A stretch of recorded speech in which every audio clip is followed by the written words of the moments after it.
विद्यार्थियों good morning. आज का हमारा जो टॉपिक है वो है बैलिस्टिक गैल्वेनोमीटर, प्रक्षेप्य धारामापी।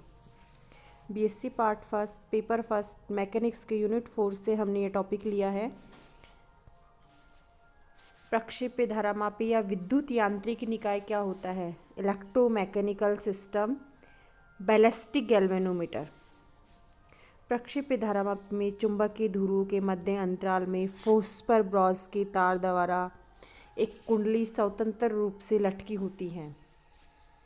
ये हम देखना चाहेंगे यहाँ पर कि ये हमारी एक कॉइल है जो एक तार के द्वारा यहाँ पर लटकी हुई है। कॉइल जब कुंडली में आवेश प्रवाहित करते हैं तो क्षण मात्र के लिए कुंडली घूर्णित हो जाती है। इसके फलस्वरूप लटकन तार में घूर्णन के विपरीत दिशा में मरोड़ी बल युग्म यानी टॉर्क उत्पन्न हो जाता है, जिसे रिस्टोरिंग कपल कहते हैं। यदि लटकन तार का ऐंठन दृढ़ता गुणांक C हो तो लटकन तार में थीटा कोण से ऐंठन होने पर प्रत्यानयन बल का बल आघूर्ण 2 = -c थीटा होगा। सबसे पहले हम इस सिस्टम की बात करते हैं कि हमारे पास यहाँ पर दो चुंबकीय ध्रुव हैं। ये चुंबकीय शक्तिशाली ध्रुव हैं। इनके बीच में एक रॉड रखा हुआ है जो हमें त्रिज्यीय चुंबकीय क्षेत्र उत्पन्न करने के लिए ये हमने काम में लिया है। यहाँ पर एक फॉस्फर ब्रॉस की सहायता से एक कुंडली को हमने लटका दिया है। ये भी दो शक्तिशाली चुंबकीय ध्रुवों के मध्य रखा हुआ है। यहाँ हम ये स्प्रिंग देख रहे हैं और जैसे जैसे हम इस स्प्रिंग को गति में लाएंगे तो ये इसमें मरोड़ी दोलन उत्पन्न हो जाएंगे। जहाँ हम देखते हैं कि C जो है वो है पाई नीटा R4/12। L तथा R क्रमशः तार की लंबाई और त्रिज्या तथा नीटा तार की पदार्थ का दृढ़ता रिजिडिटी कांस्टेंट है। प्रत्यानयन बल युग्म के अतिरिक्त कुंडली में दो अन्य बल युग्म भी या विक्षेपक बल युग्म, जिसे हम डिफ्लेक्टिंग कपल की विपरीत दिशा में कार्य करते हैं, उनके बारे में भी जानना चाहेंगे। यहाँ पर पहला जो बल युग्म यानी टॉर्क जो लगता है खुले परिपथ में लगता है, जिसे हम मैकेनिकल टॉर्क भी कह सकते हैं, मैकेनिकल डैम्पिंग टॉर्क। दूसरा बंद परिपथ में लगता है जिसे हम इलेक्ट्रोमैग्नेटिक डैम्पिंग भी कह सकते हैं टॉर्क। देखिए, खुले परिपथ में कुंडली पर गति का अवमंदन करने वाले यांत्रिक बल जैसे वायु प्रतिरोध बल, श्यान बल, घर्षण बल आदि बल युग्म लगते हैं। इनका बल आघूर्ण कुंडली के कोणीय वेग के अनुक्रमानुपाती होता है, अर्थात यांत्रिक अवमंदन बल आघूर्ण -γ/dθ/dt, जहाँ पर गामा डैम्पिंग कांस्टेंट है। इस प्रकार का जो अवमंदन है मैकेनिकल डैम्पिंग कहलाता है। दूसरे अवमंदन की हम बात करते हैं बंद परिपथ में, क्योंकि चुंबकीय क्षेत्र के कारण होता है। प्रेरित चुंबकीय आघूर्ण वहाँ पर उत्पन्न होता है। गति का अवमंदन करने वाले विद्युत चुंबकीय बल के कारण बल युग्म लगता है। यह विद्युत चुंबकीय बल कुंडली में प्रेरण धाराओं से उत्पन्न होता है, इंडक्शन के कारण।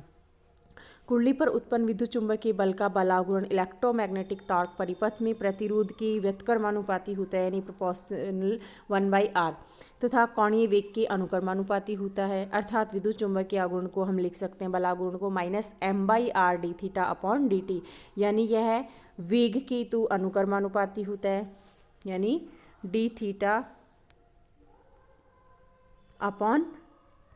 के तो प्रोपोर्शनल होता है, तथा 1/r के इन्वर्सली प्रोपोर्शनल होता है।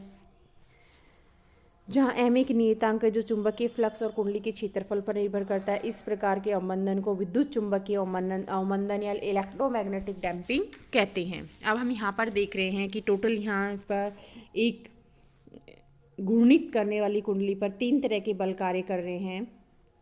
C थीटा ऐंठन बल आघूर्ण, जिसे हम कहते हैं प्रत्यानयन बल युग्म का आघूर्ण ऐंठन होने के कारण। दूसरा है यहाँ पर -γ/dθ/dt यांत्रिक अवमंदन के कारण। और तीसरा है यहाँ पर चुंबकीय अवमंदन के कारण, यानी इलेक्ट्रोमैग्नेटिक डैम्पिंग के कारण -m/r/dθ/dt। यदि कुंडली का जड़त्व आघूर्ण I हो तो कुंडली की घूर्णन गति का इक्वेशन हम निम्न प्रकार से लिख सकते हैं। बल आघूर्ण, चूँकि बल आघूर्ण को हम लिखते हैं 2 =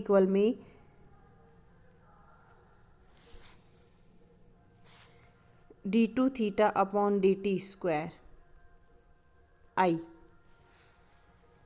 2 इक्वल में I d2 theta upon dt square. चूँकि ये वही इक्वेशन के बराबर है जहाँ हम लिखते हैं एम एफ इक्वल में एम ए, जहाँ एम मास है और ए यहाँ पर एसिलेशन है।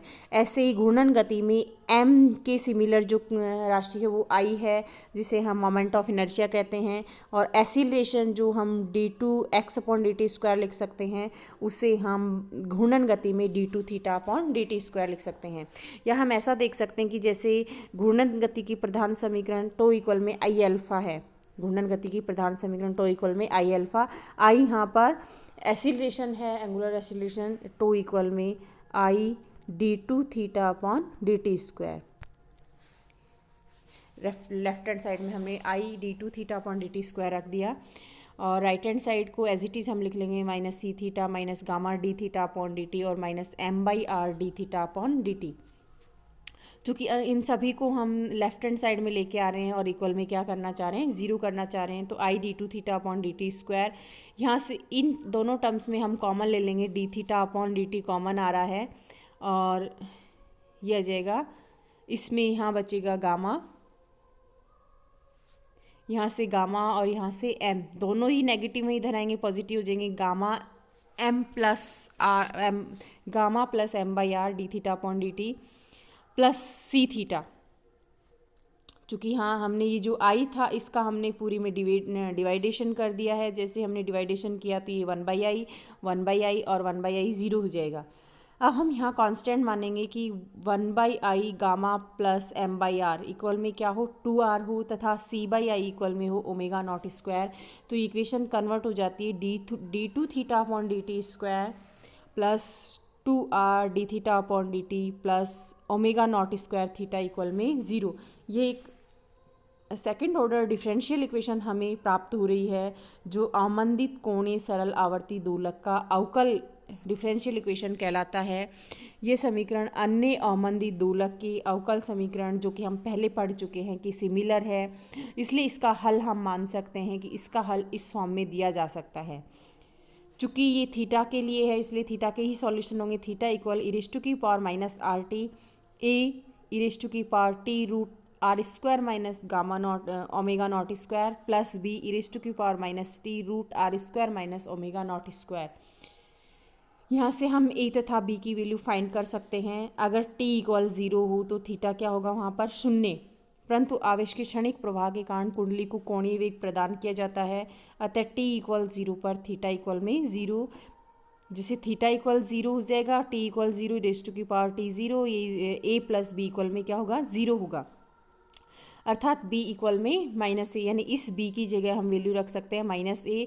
तो यहाँ से हम माइनस ए, यहाँ माइनस ए रखेंगे तो ए को बाहर कॉमन ले लेंगे तो ये जाएगा माइनस में। Theta equal A E raise to की power minus R T root E raise to की power T root R square minus omega not square minus E raise to की power minus T root R square minus omega not square. ये इस equation का solution माना जा सकता है, differential equation 1 का सॉल्यूशन है। इस सॉल्यूशन के लिए हम यहाँ पर देख सकते हैं कि 3 स्पेशल केस हो सकती हैं। हम कुंडली में कोणीय विस्थापन का 3 विशिष्ट परिस्थितियों में अध्ययन कर सकते हैं कि जो थीटा है वो कोणीय विस्थापन है अति अवमंदन के लिए, यानी आर जो है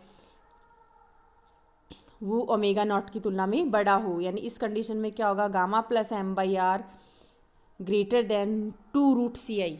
यहाँ हम ऐसा मान सकते हैं कि हमने जो आर जो माना था वो कांस्टेंट था, 2r इक्वल में 1/i gamma plus M by are,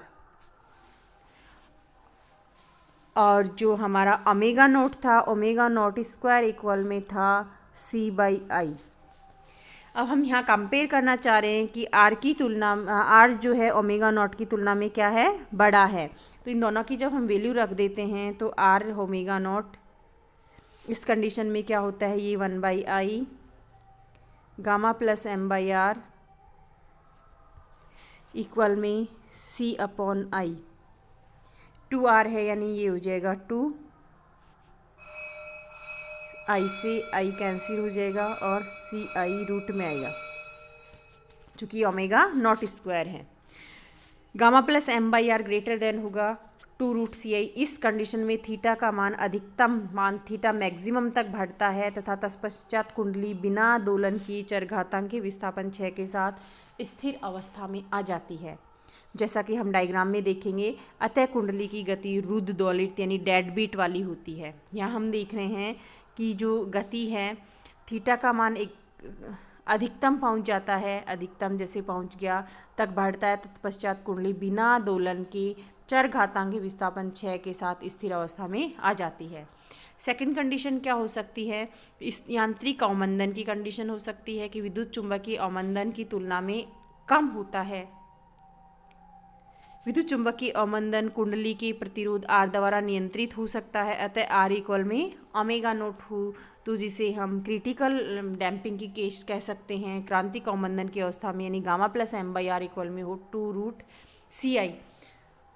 इस स्थिति में कुंडली अधिकतम थीटा तक विक्षेपित होने के पश्चात बिना दोलन के न्यूनतम समय में स्थिर अवस्था में आ जाती है।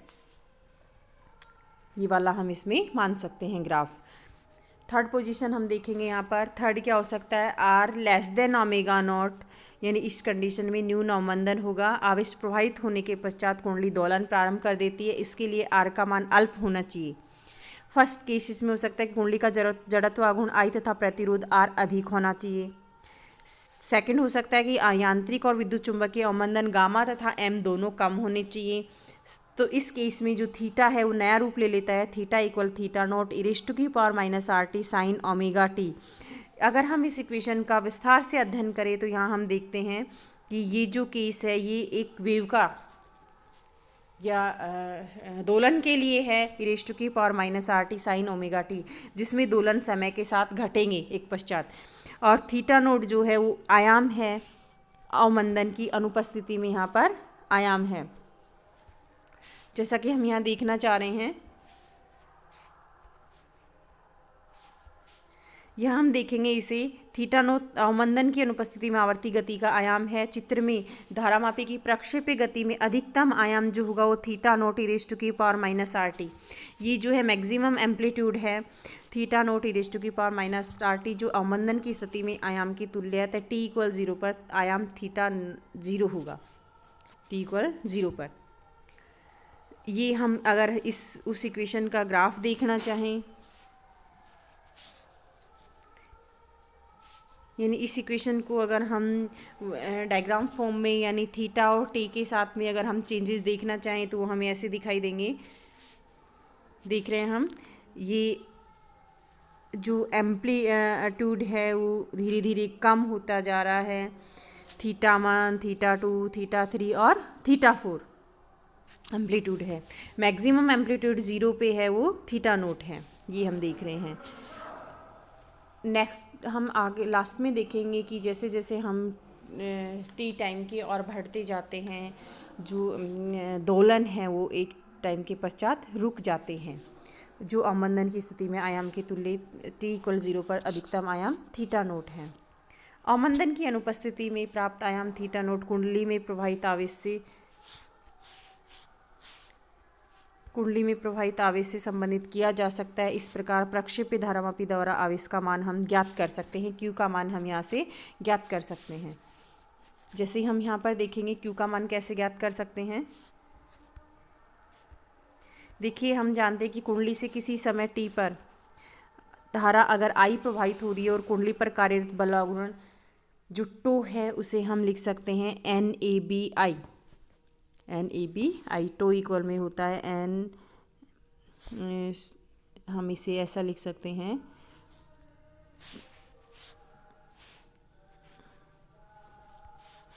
टो इक्वल में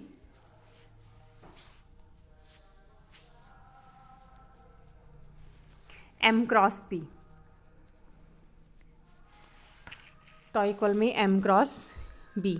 चूँकि हम यहाँ पर m जो है MB साइन थीटा, m जो है वो NIA के बराबर होगा, चुंबकीय आघूर्ण NIA और B। यहाँ से हम देख सकते हैं कि बलाघूर्ण जो होगा NABI, बलाघूर्ण का मान जो है वो यहाँ पर NABI है। dj upon dt। अतः t समय पर कुंडली का जो कोणीय संवेग है, हम इसको अगर इंटीग्रेट कर देते हैं dj इक्वल में n a b i और dt, चूँकि ये सभी कांस्टेंट हैं। आई डी टी जो है वो चार्ज के इक्वल होगा q, तो आई ओमेगा डैश इक्वल लिख सकते हैं एन ए बी क्यू, जहाँ पर n है कुंडली में फेरों की संख्या, a कुंडली का अनुप्रस्थ काट क्षेत्रफल, b चुंबकीय क्षेत्र की तीव्रता तथा q प्रवाहित आवेश का मान है। अगर हम गतिज ऊर्जा की बात करें तो गतिज ऊर्जा होती है हाफ आई ओमेगा डैश का स्क्वायर, क्योंकि यहाँ पे हमने ओमेगा डैश ही लिया उसे कोणीय संवेग में, कोणीय वेग को। यदि अवमंदन अनुपस्थित है तो ऊर्जा ऐंठन बल आघूर्ण के विरुद्ध कार्य में व्ययित होती है, जिसे हम सी थीटा और डी थीटा से लिख सकते हैं। सी थीटा नोट का square half C theta naught का स्क्वायर, चूँकि हाफ से हाफ दोनों में कैंसिल हो जाएगा, यानी I omega dash square equal में सी थीटा नोट का स्क्वायर। चूँकि C theta naught square equal में है आई ओमेगा डैश का स्क्वायर, यहाँ इस इक्वेशन से हम ओमेगा डैश इक्वल लिख सकते हैं N A B Q upon I. यहाँ से हम ओमेगा डैश की वैल्यू स्क्वायर की वैल्यू रखना चाहें तो N A B Q upon I का whole square, N A B Q upon I का होल स्क्वायर। क्यू वैल्यू हमें फाइंड करनी है, क्योंकि हम फाइंड करना चाह रहे हैं यहाँ पर चार्ज, जो हमारा टॉपिक था। क्यू फाइंड करना चाहेंगे तो क्यू स्क्वायर में हम इनको एडजस्ट कर सकते हैं, C I upon N square A square B square theta naught का स्क्वायर। अगर हम c upon N A B constant जिसमें हमें चेंज करना चाहते हैं, C square upon N A B में इसे हम कन्वर्ट करना चाहें तो एक c से हमें डिवाइड करना पड़ेगा, यानी I by C upon N A B का होल स्क्वायर थीटा नोट का स्क्वायर। क्यू स्क्वायर को हम क्यू में चेंज करना चाहें तो राइट हैंड साइड का हम रूट लेंगे, तो root I by C upon N A B theta naught. एंटनी दोलनों के लिए आवर्तकाल टी इक्वल होता है 2 पाई रूट आई बाई सी, जिसमें या हम आवर्तकाल के पदों में भी चार्ज को हम यहाँ लिख सकते हैं, तो T equal 2 pi root I by C. यहाँ से या हम देखना चाहें कि क्यू इक्वल लिख सकते हैं रूट आई बाई सी की वैल्यू यहाँ से लिखना चाहते हैं तो ये हो जाएगा N A B upon C theta note.